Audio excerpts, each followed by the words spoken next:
Here are 5 key takeaways from the British Grand Prix. The illusion of a balanced Mercedes team battle is officially on, but the paper results are completely masking the reality of what went down at Silverstone. On the surface, George Russell executed a highly profitable weekend, capitalizing on late race chaos to secure his second-place finish and haul home 18 massive points. This result slashes the gap to his teenage teammate Kimi Antonelli down to just 25 points, putting him exactly one race win away from the championship lead. For months, Russell's camp could point to a string of brutal, unpreventable bad luck to explain why Antonelli managed a dominant 5-race winning streak earlier this season. Russell had a mechanical failure in Shanghai, got caught out by a safety car in Suzuka, and retired from the lead in Canada. But at Silverstone, the bad luck excuse completely ran out of road, because the raw telemetry lines from the high-speed sectors revealed a staggering pace deficit. Through the legendary lateral loads of the Maggots, Beckett's, and Chapel complex, Antonelli was operating in a different stratosphere, carrying a consistently higher minimum corner speed that Russell simply couldn't match.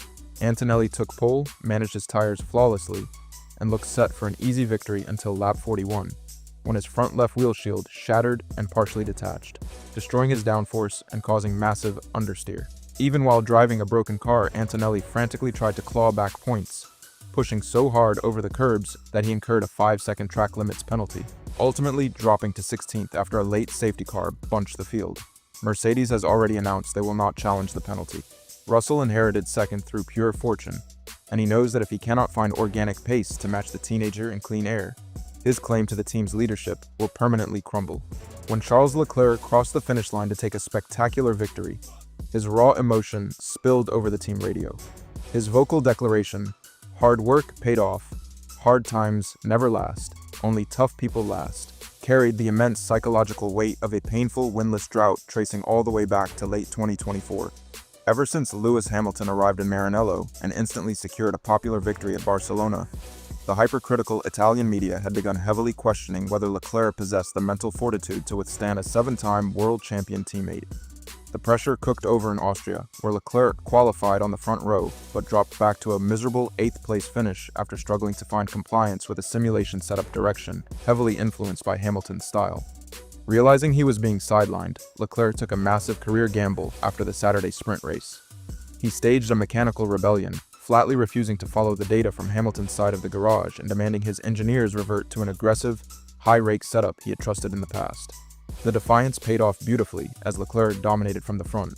In a massive sigh of relief for Ferrari, the stewards let Hamilton escape with a mere reprimand, locking in a flawless 1-3 finish. The immediate headline from the Red Bull garage was Max Verstappen's dramatic, high-speed spin into the Stowe gravel trap on lap 48.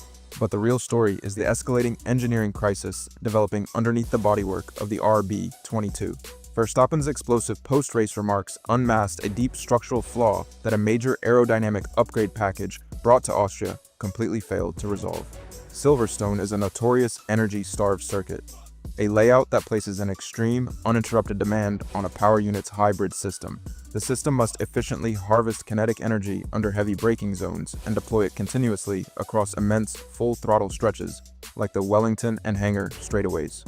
While Red Bull's internal combustion engine remains highly competitive on initial acceleration, their hybrid recovery loop is severely lacking compared to the sophisticated electrical packaging of Mercedes and Ferrari.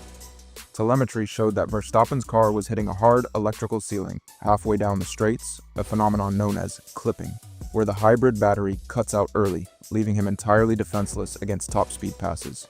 To combat this, Verstappen was forced to push his entry speeds to a dangerous, unsustainable threshold just to maintain track position, triggering the rear wing-induced snap at Stowe. Crucially, this marks the second consecutive high-speed, rear wing failure for Red Bull following his qualifying crash in Austria.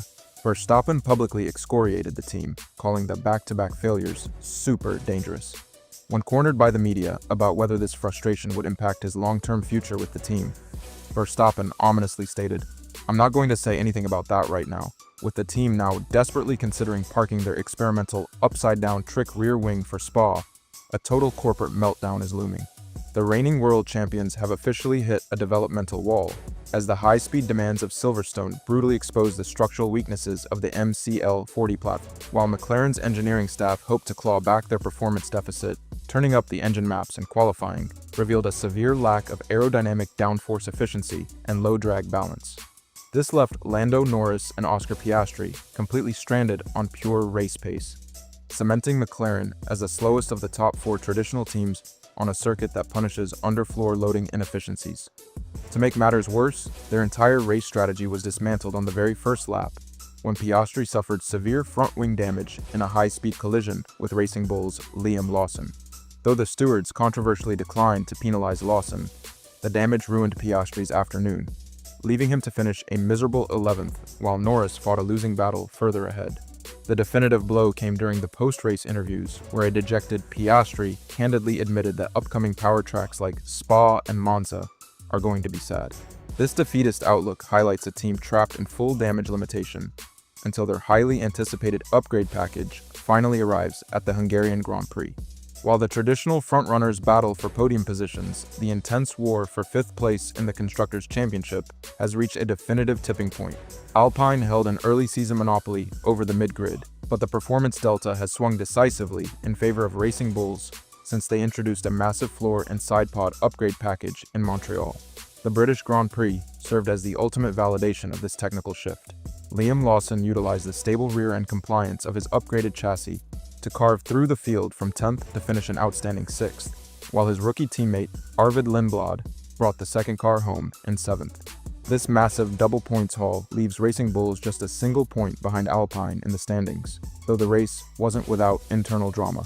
Lindblad had to frantically radio the pit wall to tell Lawson to speed up to protect them from an aggressive undercut by Audi's Gabriel Bortoleto.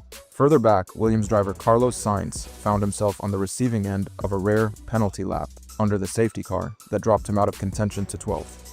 With Racing Bulls extracting maximum performance and Alpine locked in a visible developmental freefall, a major shift in the midfield standings feels inevitable before the summer shutdown.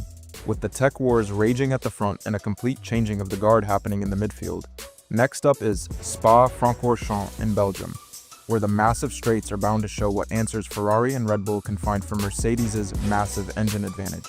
If you enjoyed this video, then make sure to smash that like button and hit subscribe so you never miss an update.